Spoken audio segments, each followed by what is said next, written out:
So, Brother Kumar, nice to have you here and welcome. Can see your banner behind.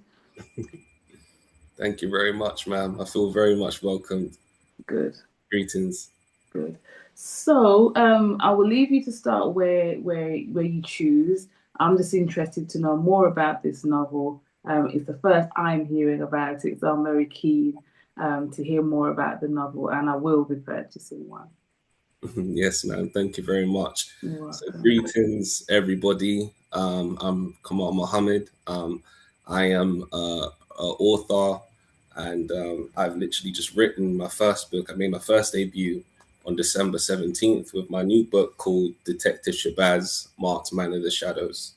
As Sister Savina described to you, it is an action mystery thriller. It is a book that is aimed for people 11 and up. Um, and it's one of the most unique books that you will come across. And I'm going to do a presentation to show you exactly why. Now, I'm Sister Savina. I'm just going to share my screen if that's okay. Perfectly fine. Okay, brilliant. Can everybody see my screen? You can. Excellent. So, this is my book, Detective Shabazz Marked Man of the Shadows. Now, what I'm going to do, what we will cover in this presentation essentially is how I created my book, the power of writing, advice for anybody else who wants to get into creative writing, and where you can get your copy. Now, of course, I like to stress that I'm an author, but what I have here may apply to anybody who really just wants to move out on faith and launch anything else creatively. It could be within writing, it could be in any one of your passions. So I hope there's something that you can take, as that's how I've tried to design this presentation to focus on. And of course, questions and answers, feel free to ask. So, Sister Vina, I can't necessarily see the comments in the chat Yeah, while I'm screen sharing. So if you could just stop me and let me know if there's anything that you need of to draw to course. my attention. Of Thank course. you very much. So I'll start off by just saying what this book is about. So the book starts off, and this is taken from a part of the blurb. Starts off with a quote. We know who you are, Shabazz. We found you and we're coming for you. A message sent from unidentified government officials. Hailing from the darkest shadows of the streets emerges the mayor of Swing City's incredibly mysterious private eye, Detective Shabazz. The shadow-dwelling private detective's life meets an unimaginably dire fate when he learns he has been marked for death since birth for the inheritance of his family's rare type of gold, which has been wanted for centuries by some of the most elite people in the world, or secret societies, we would say. Assassinations and robberies start to plague the streets, suspiciously as the Shabazz family's golden artifact goes missing, which is the little lovely, beautiful artifact that you see right at the bottom of your screen. Now, the detective rises to the fight for vengeance and to expose the elite secret societies for their heinous crimes. Of course, you have some other characters here as well. Familiar faces would want to help him on the way, not knowing it would mean suicide. By the time they find out, it may be too late. Now, of course, the question is, will he survive the deadly battle against the high powers of this world alone? Chances are far too slim. This intense mystery thriller is perfect for readers looking for an action-packed story. Now, that is a brief synopsis of what my book is about. So this is my book, Detective Shabazz, the Marked Man of the Shadows. Now, that's what I've got. But what about yourself? This isn't something that can just be done to somebody who necessarily this isn't something that is just for people who have a passion in writing. You have people that are not passionate about writing who still manage to write books and publish books, believe it or not. Right? What about yourself? What about you? Now, the most common question, which is which people go through in their heads is, where do I start? And this applies to anything that you want to do creatively, right? So we're going to delve into writing. So, first of all, what I do is I list out the type of creative writing there are. Now, I'm going to give off, I want everybody to just probably write in the group chat any sort of writing that they're familiar with. So I can, any sort of creative writing that you're familiar with. So I'll start off with story writing and songwriting. So I'd like to give you all about 20 seconds to write in the chat what other types of writing there are that you're familiar with.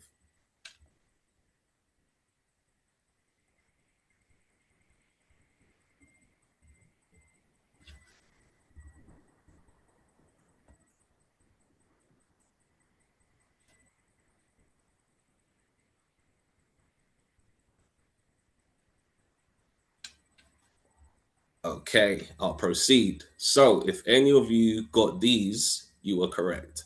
So you also have script writing.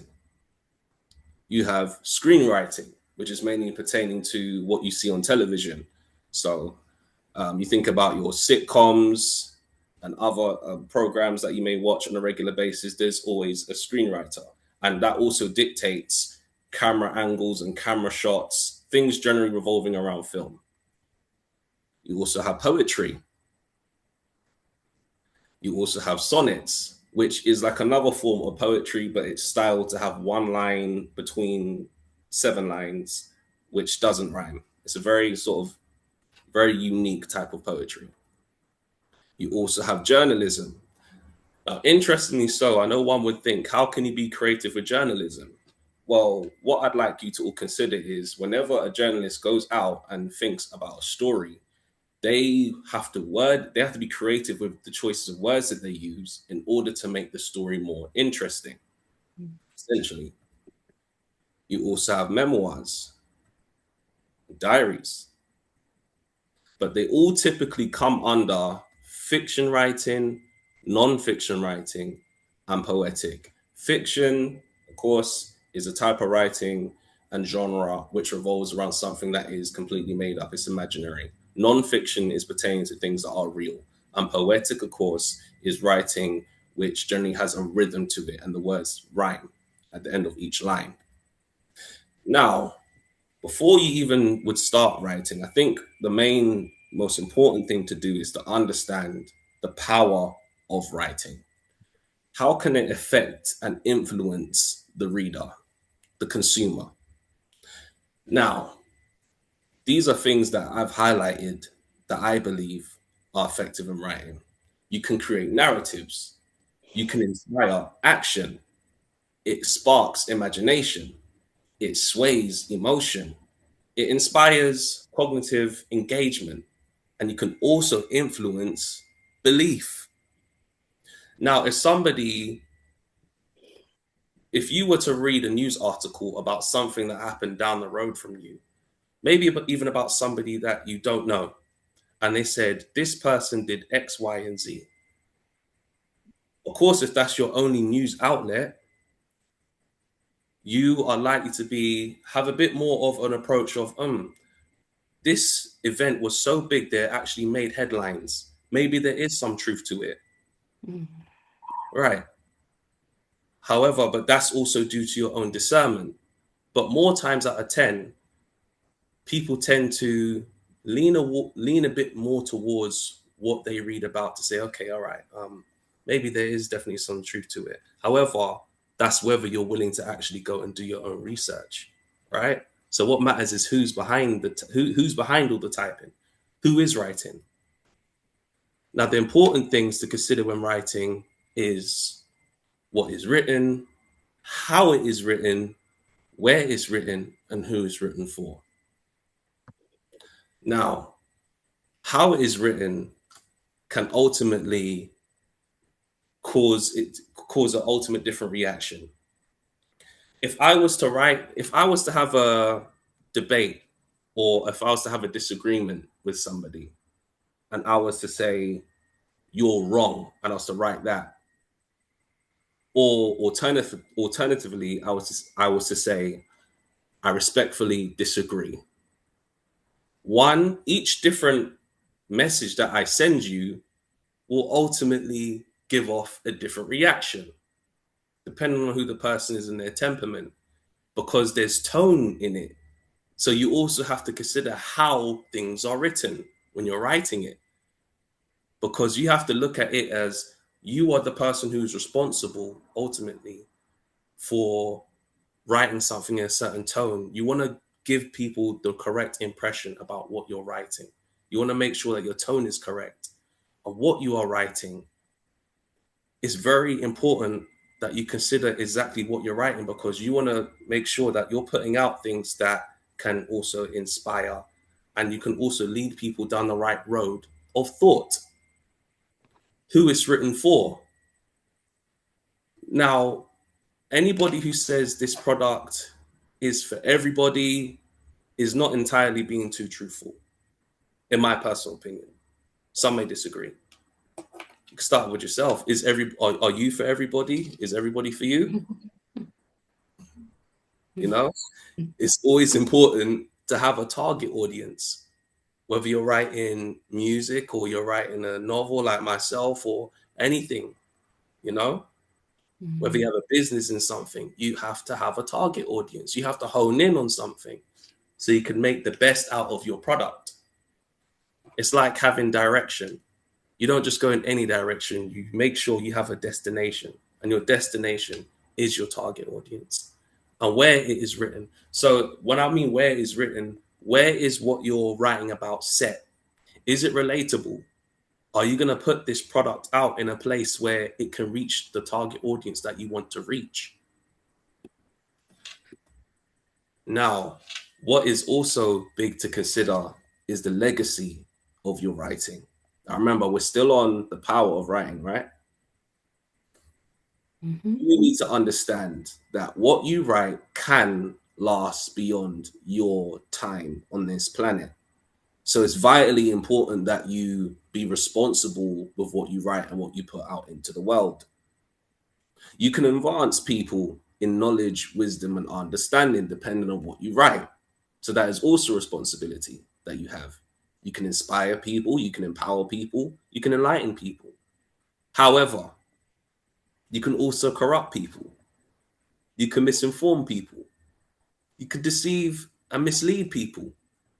And I'm sure in a spiritual injection, with all the gems that have been shared on this platform, we can all really bear witness that there's information out there that is good, that is doing the world good, and there's information out there that is essentially doing the world wrong. Do we agree or do we disagree? Definitely. Right. So we have to be very responsible. Now, the big question is again, what you have to ask yourself is what are you writing for? Who are you writing for? Why are you writing this in the first place? What place is it coming from? How are you going to write it? Where is your writing going to go? And what form will your writing be in? Some people who do poetry, for example, they will just write poems to put on a poster. Some people even make poetry books, which is a compilation of all their poems put into one. What form will it be in? Because ultimately that matters, because you're packaging it to an audience. You want to make sure that they get it into their hands or on whatever device they have. All of these things have to be considered. Now, Silvina, just remember to stop me if any questions or if I'm going too fast. Just please let me know. No, you're not going too fast, but something just to come to mind about the slide that you Right, just showed. this Because one, yeah. I'm looking at this and I'm thinking these questions are true of any form of writing, even if you want to send a text message. There you go.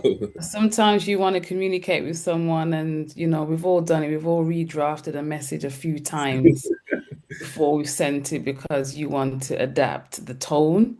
Or Exactly. and sometimes I think as well in text or in when you're trying to communicate, Mhm. have a dialogue, I should say, because all writing is communication, but trying to have a dialogue in writing, things can be misinterpreted because the tone is not always clear. So it depends on how the reader is feeling in the moment when they read it. as to how they interpret your message. Um, Right. so, and sometimes, you try and allow for these things. Um, Yes. so you may overcompensate. So these questions, these questions, and that's what I was thinking of that, although you are actually speaking about writing generally. I Hmm. just wanted to, raise the fact that these questions are poignant no matter what the purpose of your writing is or how Right. short it may be. Yeah. Yes. And that's a perfect example because um, writing, you can't always be able to discern tone with it. Mm, It's easier to have an in-depth conversation with somebody over the phone or in person because you can get a feeling of their spirit. right. You can feel their energy, you can hear their tone, you can hear how they're approaching the situation. Right. Somebody could be passive aggressive and send you a message, and it's up to you whether you're sharp enough to pick up on it. Yes. So, Yes. so whether we all think whether you think you're right or not, we all write on a daily basis. Hmm. When you communicate, whether you do it for work or whatnot, you all are involved in writing. Hmm. So these are all things that you really have to consider. So this is foundational. So Hmm. what I'm letting you know is that you are capable of creative writing, you know. Hmm. So Yeah. again, we get right back to the beginning. Where do I start? So a big part of the early process of this is to brainstorm. And this starts with you individually. So it starts with what are you interested in? What are you best at writing? What do you know more about? What type of story would you like to create? And what are your strengths and weaknesses? Now, these are very vital because, in my opinion, if you're going to write about something creatively, it's important. I would recommend it be something that you're interested in because it's generally something you would likely know more about or be willing to be invested in, even if you don't know so much about it. The whole part of being creative is to, you ideally want to enjoy what you're doing. Otherwise, it can put some strain on you in the process. What are you best at writing? So some people are really good at writing poetry, but they're not that good at writing stories and vice versa. So you got to see what are you best at writing? Are you best at writing fiction or non-fiction? You know, what do you know more about? Again, that ties into the first point. What type of story would you like to create? What are your strengths and weaknesses? Again, they all tie into your interests, what things you are inclined to. So you got to look at yourself and sit down and say, what do I like? So I asked myself the question. This is a bit more of a personal thing, what I went through. This is what I personally like. Your brother, come on. I like action, adventure, thrillers, visuals, comedy. Whoever really knows me knows I love comedy. Hmm. Drama. I love a good laugh. Drama. Martial arts and combat. And horrors. But why would I say I like that? Because I don't want you to think I'm weird, that I just sit down and watch horrors all day. But the thing that I like about it is it stays in your head. I'm sure we all have a memory of something that I don't know, maybe had seen as a child or even as an adult that really creeped you out. It's hard to forget it, particularly if it's something that you may have seen on television or something that you heard or mainly something that you saw. If somebody were to say you were to see that again, you might want to avoid it because it's in your head. So there's a psychology of it. Wouldn't you want your product to stay in people's heads? When you think about it, you might want that to be the case. Hmm. So there's something where even with these twisted little things that these horror creators make, there's something that they are getting right, right? Right. Yeah. Hopefully, and I'm not influencing you to go and scare yourself and dive into that. That's just me personally, right? Hmm. So what we got to go for now is inspiration, which all covers motivation, your creativity, your thinking, your idea. Is so important that you stay inspired because, and it's not to, that means it'll involve you looking at what other people have done, not to copy, not necessarily to replicate, but it can encourage you to be more creative. It can make you consider other things. you'd be able to see what's done already. So now you can think outside the box. There's so much that you can get from being inspired. You know, teamwork. You can look at things outside of what you're doing. I write, but I drew inspiration from musicians. You know, I tried to look at the way that a lot of people that we know, like the Michael Jacksons, for example, and their work ethic and the way they immerse themselves in that creative world in order to bring out the best in what they did. Because you want to aim for the best, you want to put out the best of what you can. So you'd want to see how other people have done it in their way. Mm. Hope you follow me. So I said, you know what, I could start off in a library. You know, you can. It's nice, but it kind of looks a bit bland, boring. You know what I mean? You get lost in the world of books. You can. And I'd also encourage you to if you're going to do that. But I said to myself, let me start off with the books I have at home. Look at some of the books you have already and ask yourself, what made you buy them? What did you like about it? And what made you finish it? And what stands out about them? Or Because what that, made you not start it? there you go. There you go. Because some books right now are catching dust. And then there's Hmm. other books that you have that are not dusty, they're clean because you pick them up again because there's something in there for you. So look at that and say, what is it about this book that makes it so gripping? Right? Hmm. So now, when you're getting into creating this little thing that you're creating, this work of art, because it's still art, you got to look at the common characters in every story, right? It's the protagonist, the villain, the hero, the main character who the story follows. You have the antagonist, the villain, the character opposing the protagonist. You have the sidekick, the secondary character to the protagonist, the damsel in distress, commonly a loved one or a love interest of the protagonist captured and held for ransom by the villains. You have the Joker, the character that adds humor to the story, provides comic relief, right? Because we all like a little bit of humor. You don't want a story that is just pretty bland and straight and doesn't have any laughs and giggles in there. You know, you want your story to have some sort of life to it. You have the mentor, the characters who can help. It's a character who helps convey messages of wisdom to the audience, and also the confidant, someone used to show depth and layers to characters' personalities, feelings, and secrets. Now, you know what's interesting about this? I'm sure in your own life, you have heroes, you have villains, you probably have sidekicks too. There might be some times of the And distress. psychos. Yes, yes, sir. You got some jokers. You know some jokers. We hope you have some mentors to be guided right. And you must have some confidence. So this is what makes good stories, because they are able to relate to you and I. You understand? So I looked at some of the heroes and villains that I saw growing up and who I see right now. One of them is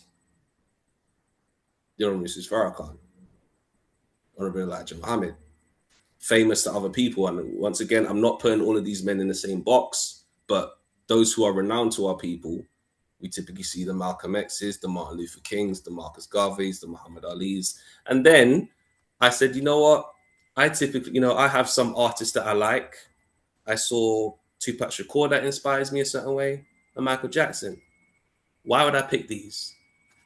Now, the typical villains who we know are against these heroes are corrupt leaders in governments, corrupt law enforcement, counterintelligence programs and institutions, criminal gangs, secret societies, and gatekeepers in large industries that they were in.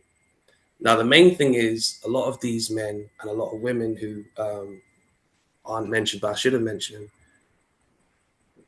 they all have these people in common, essentially, in different ways, and some in very similar ways. But this is me where I'm getting my inspiration from, and I want you to follow me. So I said the type of story that I want to write, because I want a story that has a bit more purpose, and what I can do to convey a bit of knowledge and wisdom in there is I want to make a mystery action thriller of a revolutionary hero.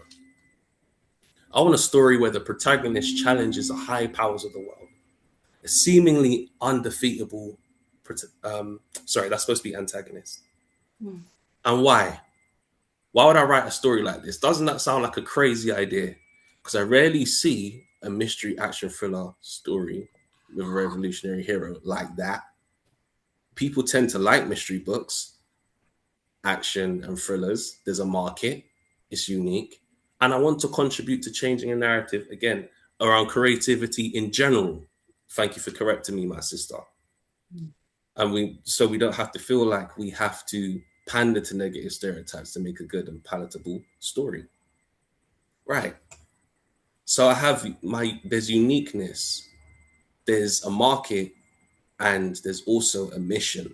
And your mission is very important because what are you trying to achieve with what you're doing? A lot of people do passion products, which is just enjoyable for them. But why waste the time? It's better that if you really want something that will last beyond yourself, it's better to write something or produce something that others can also benefit from. So now I've got to look at the tone of my book.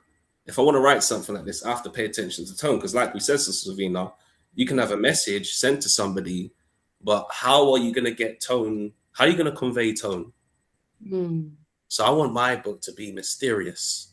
I want it to be shady, misty, intriguing, unusual, serious, dramatic, captivating, but most importantly, unique. It's important because unique stands out.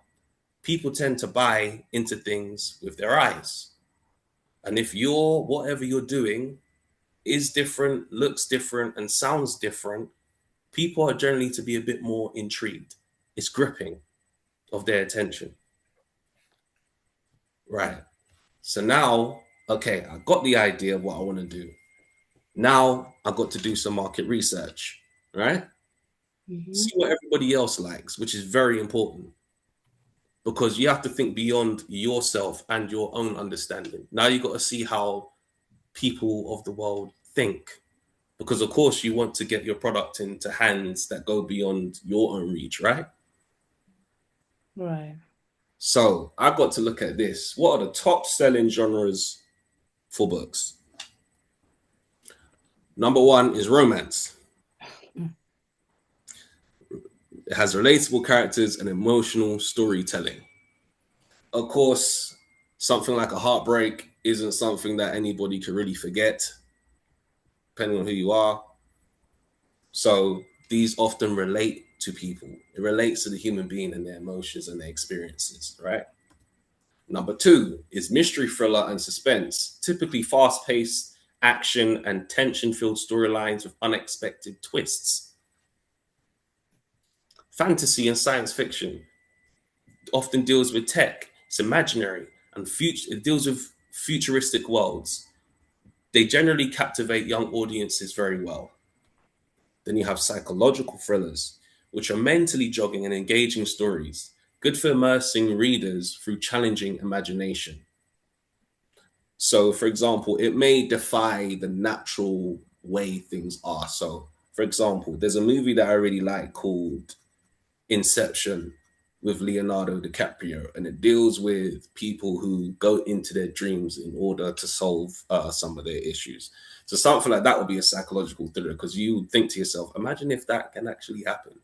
You know what I mean? It goes out a way of defying a lot of the natural order of things, and things that deal with mazes and things like that, and puzzles and tricks. And then you also have at number five, which is nonfiction, which is personal development books, that self-help, growth, and motivation. Essentially, they all do very well. However, I chose to pick number two, which is mystery, thriller, and suspense. Why? Because I practiced and demonstrated this before. I like the genre. The market is still strong for it. But most importantly, I was confident. Now, I'd say no matter what you're doing, if it is something that you feel strongly about, if it is your passion, If your heart really is inclined to it, you have to develop the confidence. You may not be confident every single day, but you have to have it because people can read it, they can see it, they can smell it, people can feel the vibes. And the confidence is like another, it's like a boost for you. Not to be overconfident and and overestimate yourself, but it's important to have belief that you can do it. So I said to myself, Oh, sorry, so, sorry to interrupt. You know, when you were speaking about well, there's two things. When you spoke, you know, when you went over almost like the different character types yes, that ma'am. can be in a story, Hmm. and then you just listed the types of narrative that come under fiction, mainly fiction. Hmm. Um, Do you think they come under a particular story structure? Because I know that's in some fields when they teach writing, they teach, opening, build up, Hmm. dilemma, um, resolution, Hmm. ending. Hmm. Is that a general trend that you found? Does that overarch even the structure of your novel? Or, what do you say to that? That is the general structure, as they are vital. They are vitally important when writing a story. Hmm. However, where you're able to put a twist on it is the order of things. All So right. sometimes openings may be quite slow, Mm-hmm. which annoys me. What Mm-hmm. annoys me the most is even when I'm watching something like, and I'm relating it a lot to TV because Mm-hmm. it's something that relates to all of us. We all like to watch things, but Right. you also have to remember that somebody wrote what you're watching. Mm-hmm. So it's the writer. That's right. You're Exactly. not Yeah. cheating. But imagine a Netflix series that takes about 4 episodes to really get to the main story. Mm. I don't know if that only annoys me, but particularly people like it grabs people instantly. It grabs Not people just. faster when Mm-hmm. it's more closer to the front, right? Right. To the beginning. Right. So that's Right. something that I had to go over and over again with my book. Mm. It's something which you don't want people to open what you're writing and be disinterested. You want them to be able to say, okay, I've flipped the first few pages. And, wow, what is this? You want Mm. people to be encouraged to keep flicking through the pages. Mm. Now, in some instances, you may be able to get away with that because not everybody's the same, right? Mm-hmm. But the order in which you do these things, the build up, how you do the build up is Mm-hmm. vital. Mm. Where the build up is. It doesn't mean that, the build up must, or the action or whatever must always be at the front of the book. Because you Mm. also need times, or the story, you also need times where you may need a few pages or chapters to delve into who the character actually That's right. is. Yeah, You exactly. know, Yeah. you need time for everything to be on a high and times for things to be on a down, and Mm. you find it in multiple different types of media. Mm. So the order in which you do it is something which you must know how to play with, and that's why it's so important. Like I'm saying right now, to put yourself out there and look at how other people have done it, right? Mm-hmm. So you explore your world of interest in whatever creatively you're doing. In this case, me with writing, you enter into spaces where people are doing what you want to do already. You engage and talk to them about their product and experiences and lessons learned. And you purchase other products, get other things to inspire you. That's self investment, right?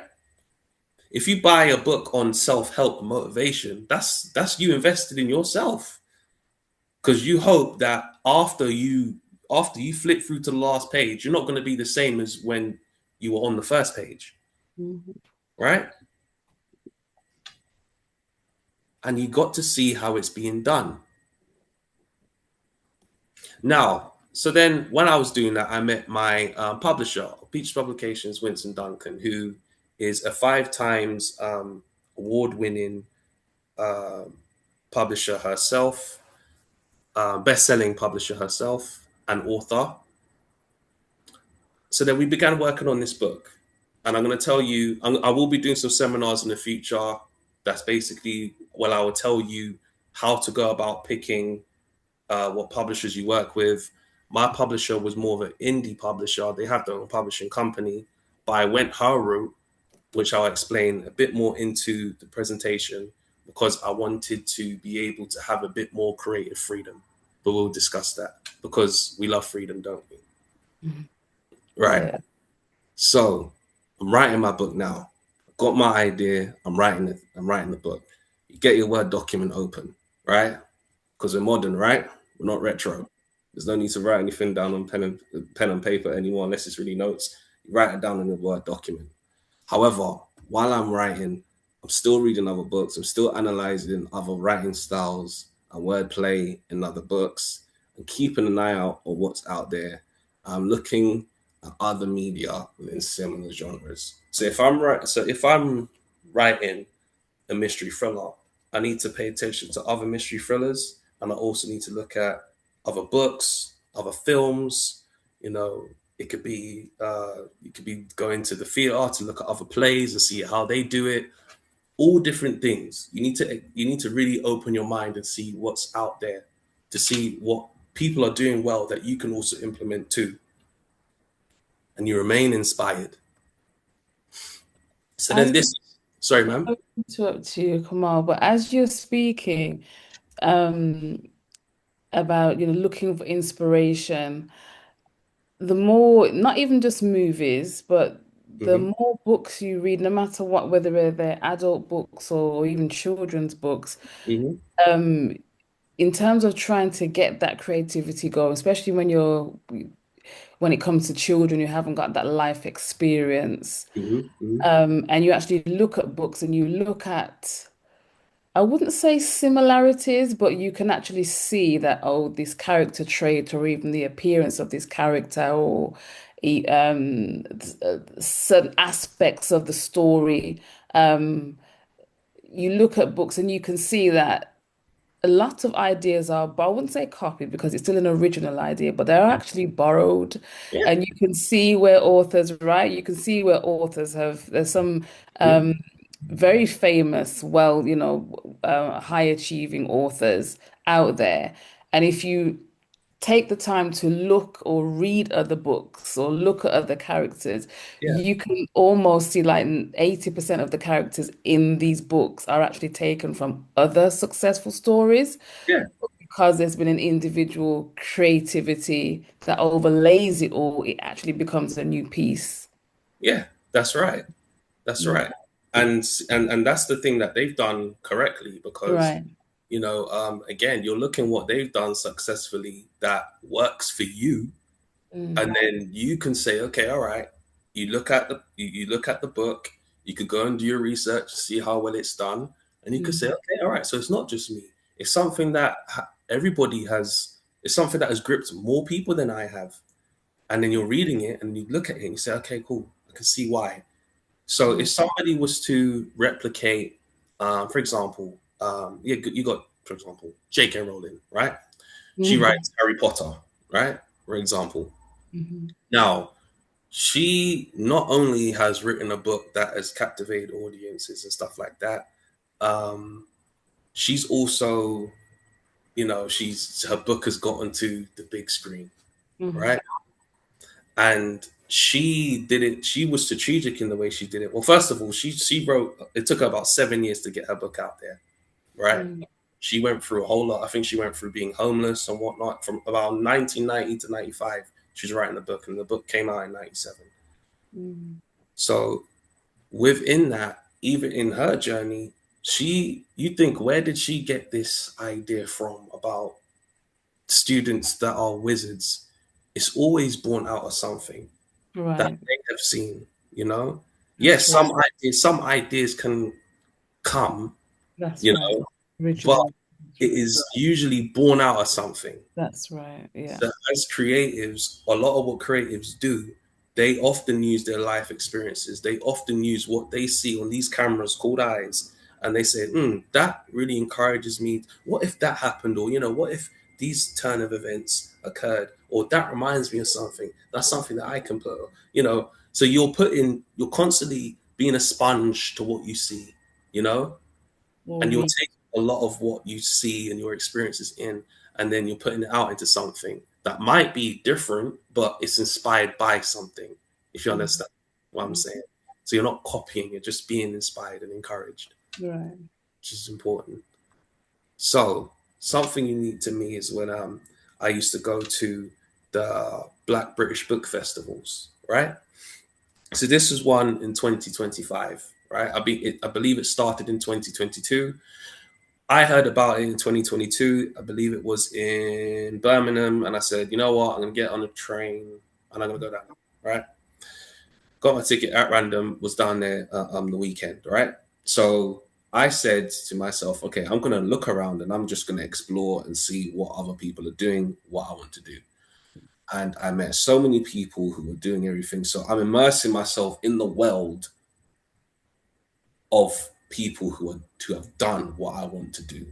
And it's important that you feed off their energy. It only makes sense. If you want to become, a successful businessman, you know, people who are not really business orientated might not be the best people to surround yourself with. Because who's going to add fuel to your fire around them? If you see what I'm saying? So Right. this is the area of interest. You immerse yourself in that world. You see how that world works because you will be entering it. So I said to myself, I went there, I saw some people on stage talking, presenting their book, and I said, you know what? I want to be of that number. I said, I've got to be of that number. I don't know how I'm going to get there. I really don't, but I'm going to get there. I don't know how. Because I never saw books being appreciated like this. So then I said, all right, I'm already writing my book. So now we get into something a bit interesting, which I would share with you, is designing your characters. Now, I'm no Picasso, I'm not the best artist, right? Mhm. So, what some people do, which I found, is some people are using AI to generate their designs. There's nothing wrong with it. But what you got to be careful of is you can't you got to be cautious of its consistency, and you don't have 100% control of the output. So somebody who's a bit more prideful like me with my creativity, I wanted to do things straight from my head. I didn't want the machine to just make everything for me. I wanted it to look like how I envisioned it, and then Mhm. I can improve on it. And wherever you want to add, you know, um, all this new technology towards your work, you can. There's nothing wrong with that. That's just the route that I took. So I'm going to show you some embarrassing sketches of Mhm. what I've done. You know what I mean? Feel free to laugh. I laugh too. But it started off with me doing some drawings. But before I did that, I saw a lovely post, and I hope that my brothers Akil, Omar, and Ishmael on this, because we was in a group chat and this was sent, and I said, who done this? This picture went viral on Instagram, and I think one of the brothers said, this is a family friend.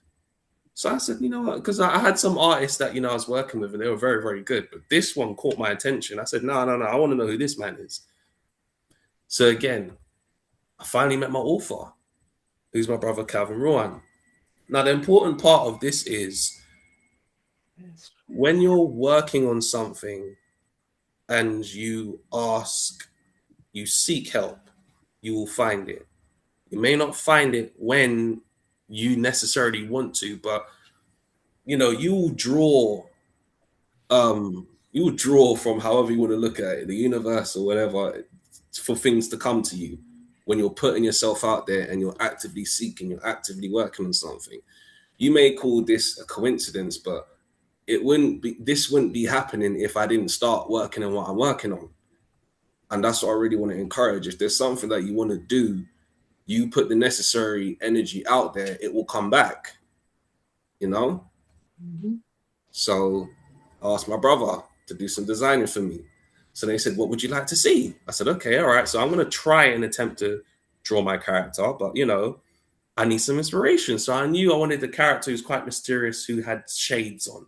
Something like that stood out to me for a detective. I wanted him to look mysterious. So I looked at images of people, drawings of and people who had shades, who had a serious look. So I looked at some drawings on the internet, more drawings on the internet. I saw some old art Mm. that, you know what I mean? I saw some, posters, you know what I mean? That's another little image of Sherlock Holmes. Again, some more alpha, you know what I'm saying? Sherlock Holmes again, Blade right there, and game characters. So it's like I'm looking at characters who have a certain look, that's helping me to draw and sketch things out to make it easier for myself. Because you might think something works off in my head, something looks like it looks clear in my head, but how do I translate this to somebody else? Because ultimately it's going to go to somebody else, right? So I attempt to draw, and then I see something. I said, you know what? I saw some shades that were golden. And I said, I like these. I like the way that looks. This is a random image. I said, you know what? I like to build on that. Not take it, build it. Because what you have to be very wary of is you got to look very closely at what the drawing actually has on it. The person's shades goes around the back of their head and near to their face, how it appears, right? So you don't want to actually copy what they're doing, but you can draw inspiration from it, right? So I said, you know what? Let me incorporate something like this and see how it looks. So I tried to draw, dear God, right? Okay. Tried to Okay. draw a character, and then I asked my artist, can you jump on it? Can you show me what you can do with this? He brought it to something like that. Okay. Then he brought it to something like that. It's an improvement, right? Yeah. But So you you gave him a good start. gave a good start, right? Mhm. Again, I'm letting you know that you don't have to be no perfect artist to do this, but you got to be. You can't be so prideful. Like you got to understand if somebody could do a better job than you at something, it's best you try to utilize the help around you. Nobody does these things alone. You Mhm. know. So then I said, okay, all right. So now I got to work on some of my other characters. But I said I want to spice up. I want to spice up the character design of it. It looks a bit vague because anyone could dress like that, can't they? You know what I Mhm. mean? So I said I want it to be unique. So I wanted something a bit more royal to him. So I said I looked at other clothes, right? Other costumes. And before you lot eat me up about this one, it was just something about the uniform really just inspired me and gave me a certain vision of how I would have wanted it. So Mhm. these are all inspiration, right? I drew inspiration from these uniforms.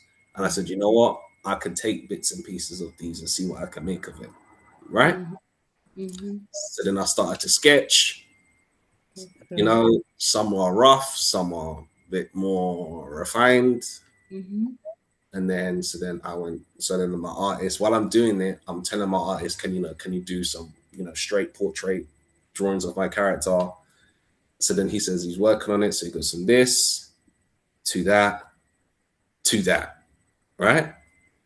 So we're Mhm. both making progress at the same time, right? Mhm. But I'm the engine of this. I'm pushing for this to happen. I'm not Mhm. expecting somebody else to work on my project to do Right. more for me for my project than I am. You know what I mean? Right. Mhm. So you got to be on the ball with it. So again, rough. So it goes from that again to this, to him drawing it, to him drawing that. So now I've got a bit more of a better image that I can use for my character, right? So this is Detective Shabazz right here. Then I start working on my villain. Again, sorry, the scanner wasn't working too well.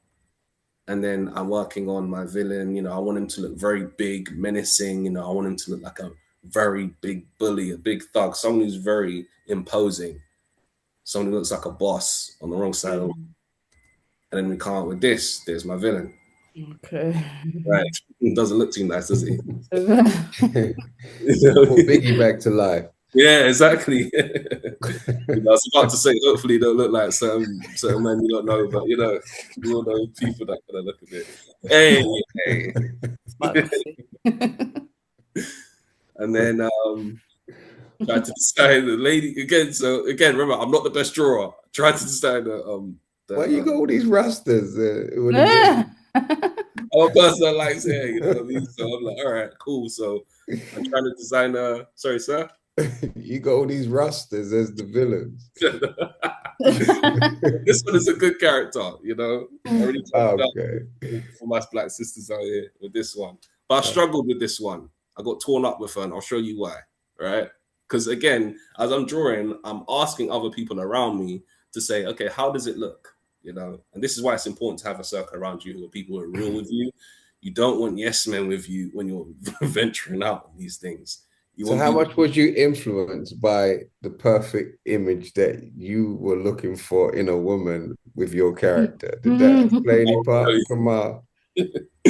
Well, it wasn't. It certainly wasn't Nicki Minaj, you know. No shade to her. But, you know, I'll show you. I'll definitely included that in the presentation because I don't want people to get the wrong idea. All right. Okay.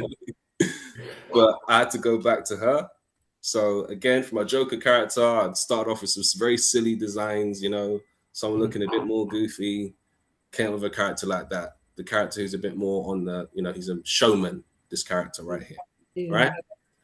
So then I did a little mock-up, little poster, what I thought would be ideal for a cover of a book. Went from that to that to that, right? Image doesn't look too bad, but that's not ideally how you'd want your front cover to look. And I showed this to other people who've written books. They're like, that looks a bit like a poster. Come on, that doesn't really look like a book cover. I was like, okay, all right. Because remember, I thought this looked okay in the beginning because it's mine. I did it. If I got an attitude of you can't tell me, you know, that my work is rough or bad, then you won't really make progress. You need to be able to, even if you don't agree, you need to be considerate of what people think, you know, outside of yourself. So then what they mainly did is they kind of said, well, some of, you know, my sisters and some women that I know, they said, why is the girl in black? And what's up with the color of her trousers? Is she a goth? What's going on? I said, oh, they really tore her up. They were like, I'll never dress like that. I said, damn, all right. I was on fire. I was on the fire. So I was like, you know what? To save myself, you know what I mean, and my character, I said, let me draw some more inspiration, right? There's like, look at some things, people sending me pictures, right? So I said, okay, so if she's a detective, look at These are certain your ideal girls, come on, let's be honest. I don't think I could ever be a force. You know what I mean? So I'm looking at images. Oh, there God. she is. Looking at characters, right? But then, I saw an image that appealed to me. I said, all right. I said, the character, the drawing on the right, I said, you know what? That outfit does look cool. You That's know? Nikki. You know what? I almost want to say Nikki John, but it says Kiki. Thank goodness. That would have looked rough, wouldn't it, my people? Oh, Anyway. it's Kiki, not Nikki. Right. But it's important to, you know, look at what's out there, you know. This is your audience who you're looking for. You know, you got to consider what they want. Not to totally change it to exactly what people want, but you got to consider, you got to check the temperature, you know?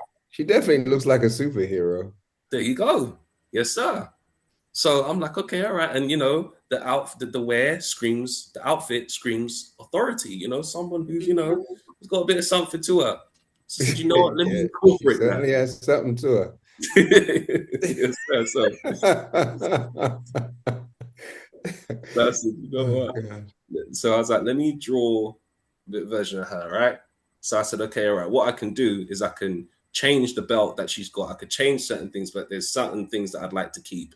Give her some diamond earrings, you know, and, you know, give her a little belt, change a few things just from my inspiration, right? So then now I designed my own badge for her. I created my own county, which is called Founderville, and within it is a city called Swing City, where my book is set. It's set also within the UK. I created a totally new county and new town within it. You know, can't say I'm not allowed to do it. You know, they did it in Harry Potter. They do everything. Fiction it could be anything and anywhere. But I wanted to appeal to people who, from where I come from. Because sometimes what we do is we pander so much to America, it's like we forget about us here. So, and then I got my character right there. Iki.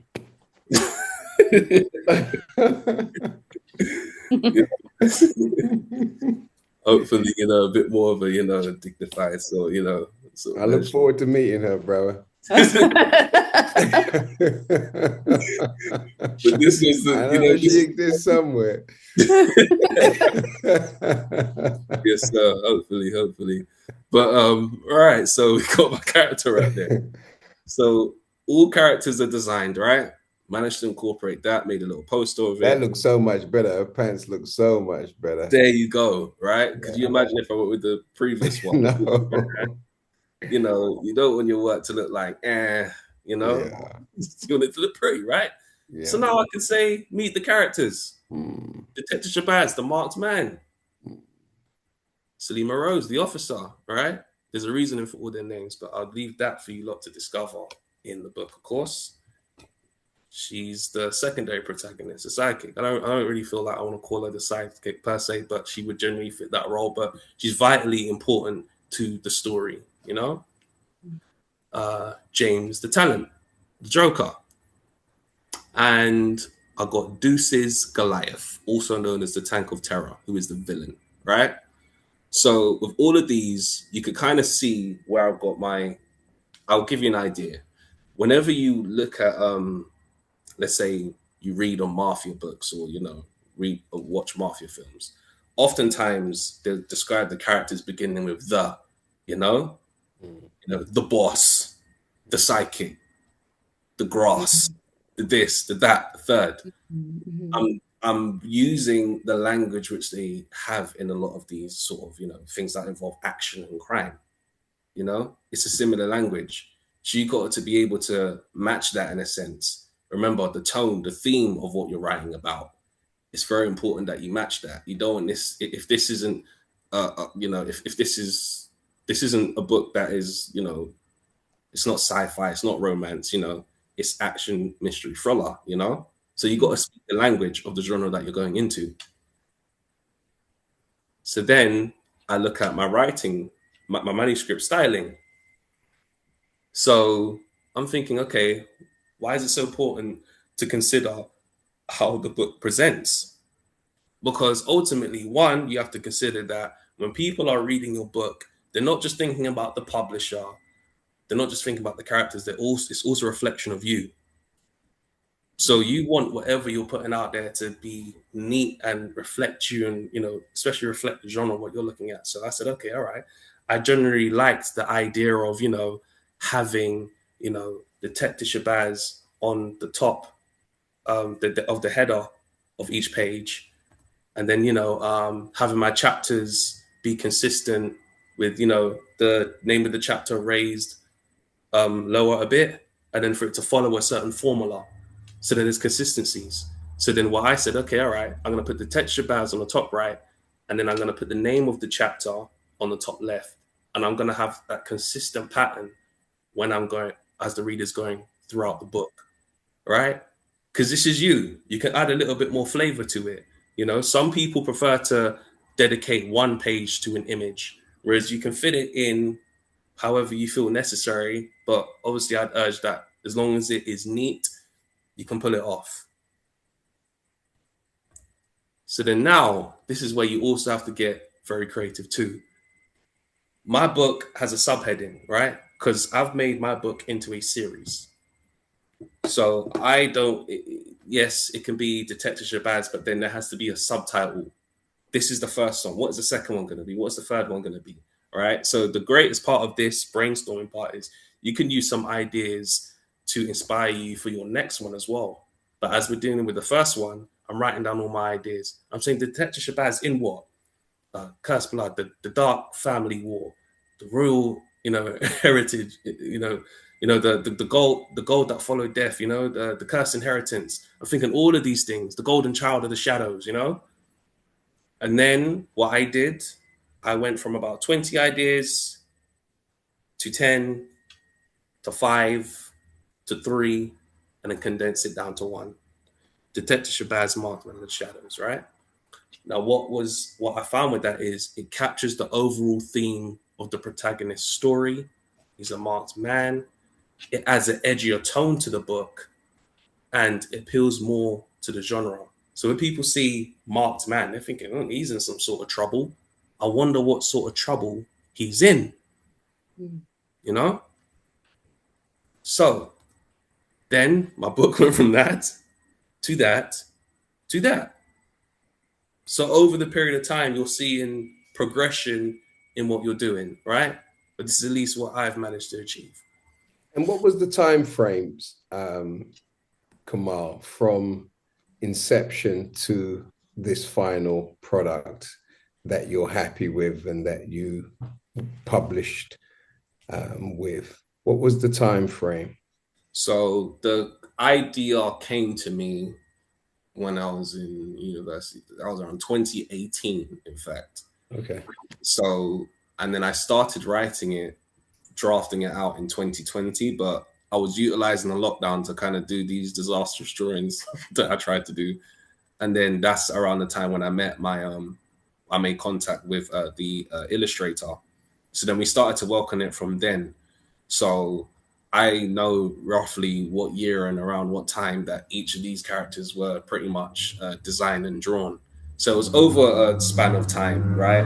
Now that's just how things worked out for me. It may work out for you faster, right? Everybody's got their own timelines, but this was just my timeline. So about 8 years it took you to produce this final product. And again, with the process, how important, now that you've arrived at the conclusion of your first book, how important is and was that process to where you are now? So when I first started working with my publisher, that was in 2022. That's actually when the book started to get actioned, right?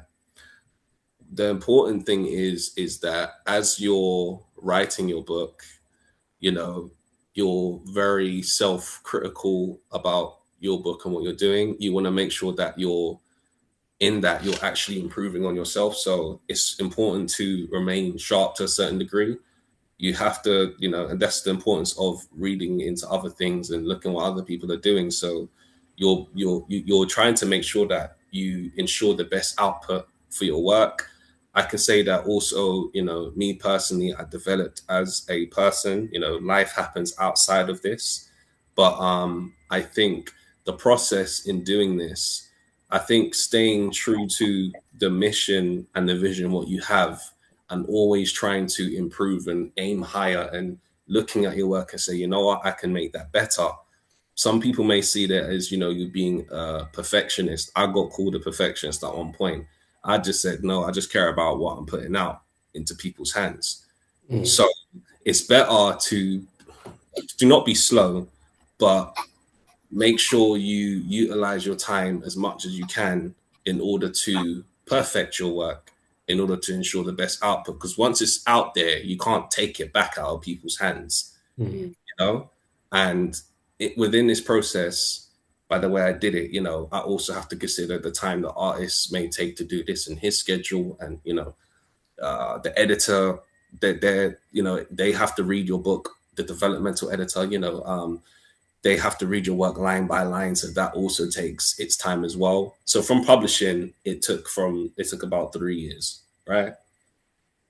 So I think I've known you for the 8 years that you left college, and I had no idea that you were a secret author.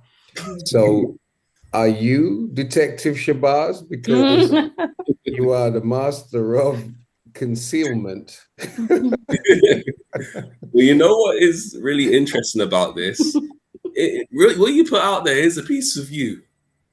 So, you do, people who often are creative and put stuff into their work, there generally is a piece of them in it, So I think that, in learning to be observant, learn, when to, be vocal, when to just be silent, listen, and study and observe, I was able to put that into my character. So I would say that is a part of me. Not that, other things that, him, the shady atmosphere and that's that and the other. I had to get a bit more acquainted with that, and that's where the inspiration came from outside of myself.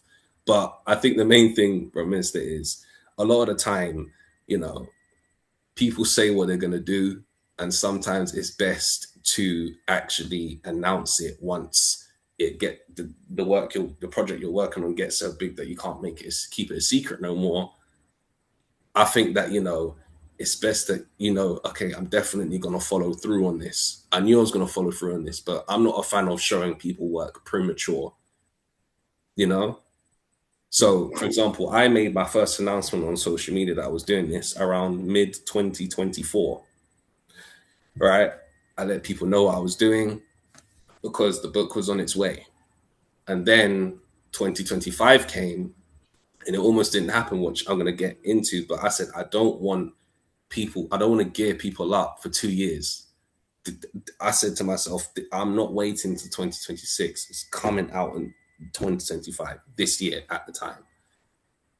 Right. So, this is basically, something that I believe that, I've been blessed to be able to do, a skill that I have. Well, we have 15 more minutes to totally bring the curtains down. So is there anything, I got a sister who wants to ask you a couple of questions, but I want you to conclude on what you wanted to share with our audience before we entertain the questions. So did you want to complete your presentation in the next few minutes or so? Yes. So I'll wrap this up very quickly. We're pretty much towards the end right now anyway, so I'll wrap this up. So again, you're working on your back covers, you're working on your artwork, how it's going to look on the spine of your book. And then, this is where, you kind of get a bit artsy and a bit creative with it. And then that was the total cover of my book from back to front to the middle. All right. So then again, Black British Book Festival 2025, I finally got my spot, right? Said for 3 years I wanted to do this, but I still have not got my books yet. They haven't been delivered. Panicking.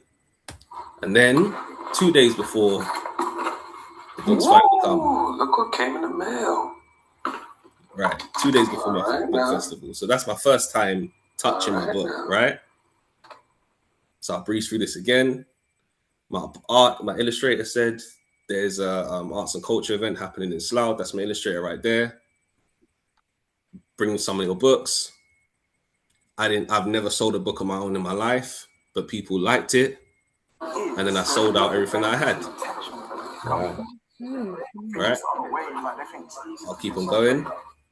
And then the book festival, a day later, I believe. Again, I didn't know what to expect. Everybody else had different merchandise. I only had a book. But then, once again, I sold out. And then I got that moment where I was actually on stage. Right? I'm not going to play the whole entire thing. So I got to speak to a big audience of people. I got my moment where I was actually put on stage, and able to talk and advertise my book, right? So little did I know I kind of spoke it into existence, right? Mm-hmm. So well done, you. Yes, thank you. And then I had my book launch on December the 17th, which was on Zoom. Did some promotion for it. So, got my artwork, chopped it up, did a virtual book launch, which is also available online. You can find it on YouTube. Just type in Detective Badge, come on, Lewis, and then you'll find it on there. And then finally, I did the last promotional video.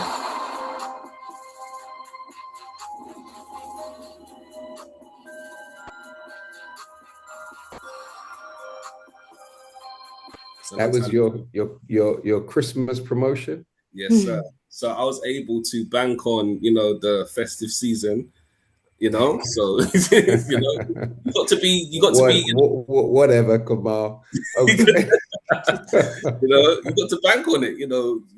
Of course. You know, you got to Of bank on it course. because you got to approach it like it's a business because you're selling it. You know, Of you need to get paid course. for your creativity. So I said, this is the perfect gift for the festive season. You know, and it Well is. done. People banked on it. So I Well managed to done. so how's it been since? I've managed to have a couple of radio interviews, podcasts. A London borough of Hammersmith and Fulham has, they bought into my book, endorsed it for their Black Culture Week, I believe. And I've also had my book out on markets, and I've generated some very good sales. So it's been very well. So finalizing in future, I can do some workshops of creative writing, talks and programs, which I've already done to youth academies, more merchandise, and most importantly, sequels. And the key takeaways is our words have power and influence. Therefore, we must be responsible with what we put out there. We come from a lineage of greatness. You need to recognize that and understand it. Observe the accomplished and incorporate their work ethic into yours. Dig deep and believe in yourself. And we must create for the future. Always consider how it can inspire those coming behind you.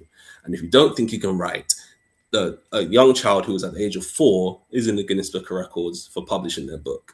So us as adults, don't think you can't do it, right? I'm sure your grammar and your spelling is much more, vast than a 4-year-old's. Oh, so it can be done, right? excellent. What about you? Can you do it? Yes, you can. Nice job. Spiritual injection. Let's give Kamal Lewis Muhammad a big round of applause. Our author. Well done, brother. Well done, brother. I'm impressed. I loved it. I loved the book. Brilliant, brother. To get in touch, go on to tetrishabazz.com, go on Instagram, go on TikTok, go on Facebook.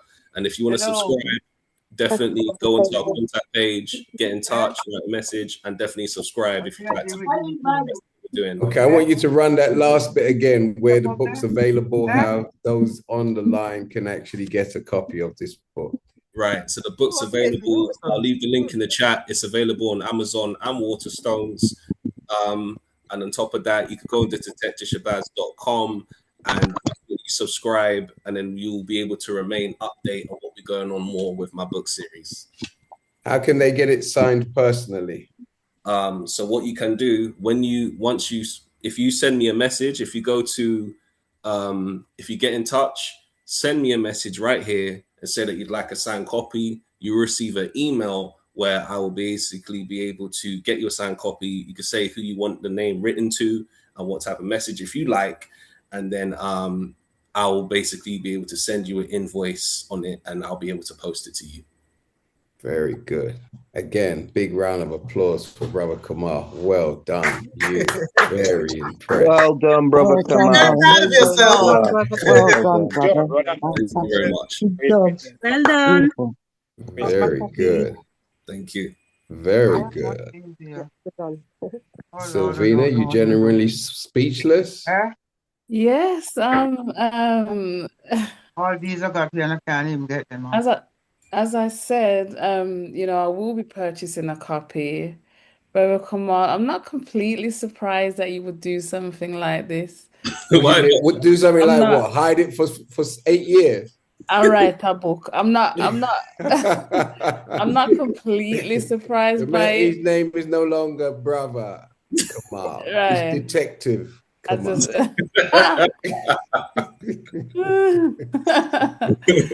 Yeah, I'm not completely, but it's wonderful to hear your you started before the spiritual injection. Did the spiritual injection inspire you in any way or impact your journey in any way?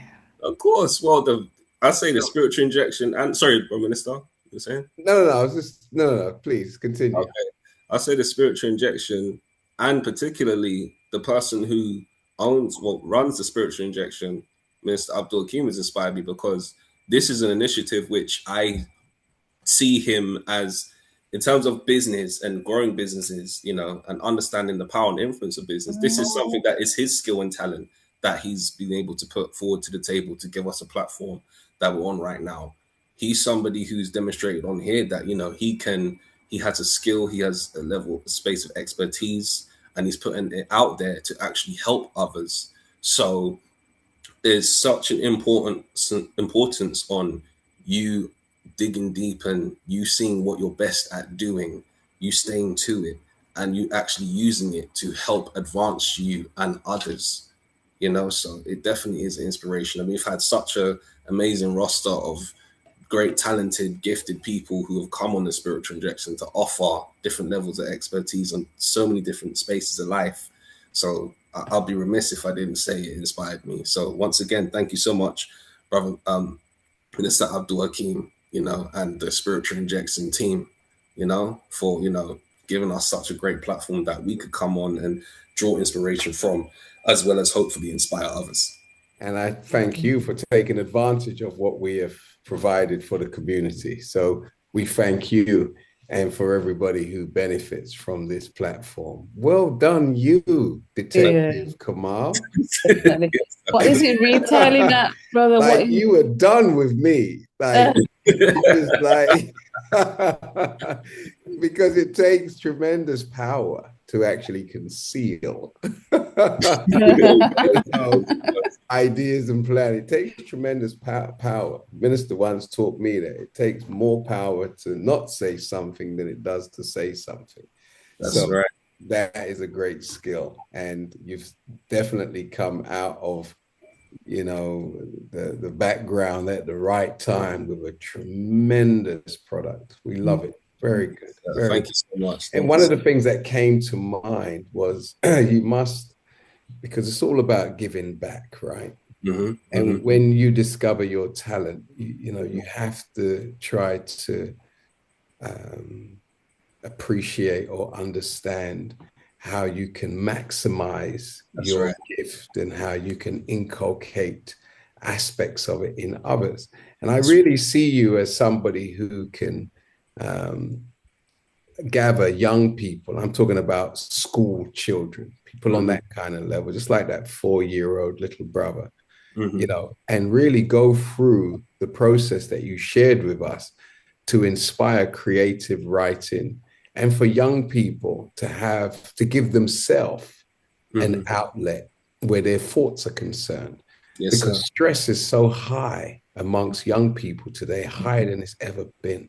And as a consequence of that, what could help to alleviate and eliminate some of this stress amongst young teenagers and below, and below, is if you help them to express their thoughts. That's right. And to get their thinking out of their head, and to use their smartphones for something productive. That's right. And to reinitiate the art of writing with a pen would be a tremendous thing to do. So I would hope that you share some of your experience with very young people, as young as you can get them. That's right. And just try to inculcate in their minds the importance of getting your thoughts out of your head. Because many of our young people, they get their thoughts out of their head through action. Right. And sometimes their actions are destructive. Right. But if they were able to refine their thoughts through creative writing, then I think we could minimize the amount of violence on our street. Yes. And minimize the level of stress. Okay. Yes. Lastly, Sister Laylat, you had your hand up. You wanted to engage, brother. So did you have some questions that you wanted to raise with Detective Kamal? Alaikum salam. Yes, thank you. Thank you for remembering me. I've been listening quietly. I've been enjoying this so much because it's not all the time that I hear sort of fellow creative authors that can explain the process that we go through. Right. And it's enjoyable to hear him put it far better than I probably ever could have. I do have two sort of questions. Well, I had many comments, but I've narrowed it down to two sort of questions that for you. brother Kamal. I have to ask everyone else to forgive me because they're a little bit nerdy. But author to author, I want to ask you sort of two things. One thing about staying inspired and consuming media in general in the market that you're currently looking to sort of produce a product. I want to ask you a question. For me, I find that when you're formulating your ideas and doing the editing phase, it really keeps you inspired to consume media in that same genre. But during the writing phase, I feel like it can be a distraction. Mm-hmm. And you may find yourself accidentally making something and then just copying it without noticing. If you do that during the writing phase, but for you, how does it? Is it during the writings? Do you keep media? Is it during the editing and the formulating ideas phase, like it is for me? The other sort of nerdy question I was going to ask you is something that I think about a lot when I'm doing creative writing, because obviously, again, when you talked about market researching, a lot of writing, creative writing especially, much like poetry, much like music, a lot of it is psychology in a sense that it's tapping into how people already think, associations people already We've make, got and 30 sort of seconds, Layla, making to finish the show. making sense. So is this something you ever think about when it comes to like making new associations, especially if other authors who want to kind of break stereotypes and create new associations and new connotations as well as using existing ones?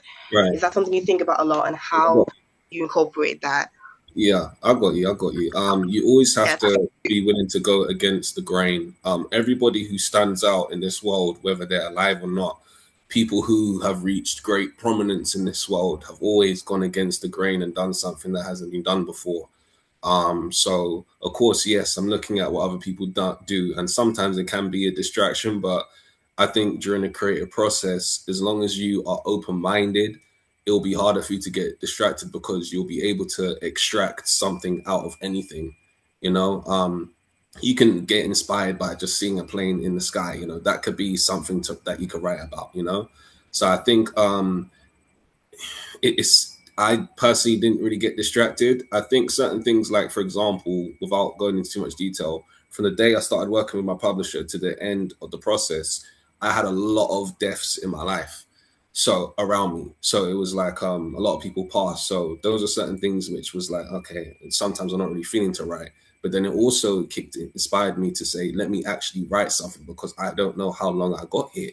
You know, it's not promised to me and it's not promised to you. So that was fuel to say, get it out there as fast as you can, you know, do it to the best you can, but the faster you can do it, you know. So sometimes things outside of what I would say inspired me for the type of genre that I've written about has pushed me to do something, you know, because everybody who we look up to and say, that man's great, that woman's great, they went against the grain. They went through a whole process of going against the odds, going, you know, fighting with themselves, fighting with whatever they were dealing with, and they overcame it to give you that final product, you know, to get the outcome, you know. So I think you can draw an inspiration from anywhere if you just open your mind to it.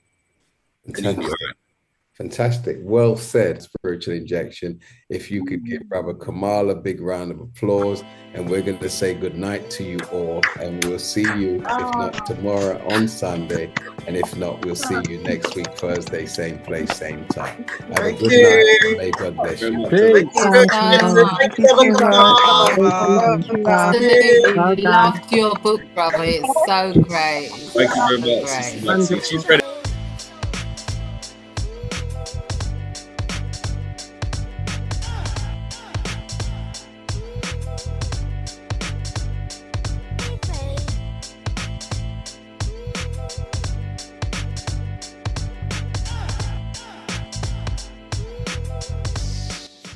Do you enjoy our content? Well, make sure to like, subscribe, and click that notification bell so you won't miss an episode.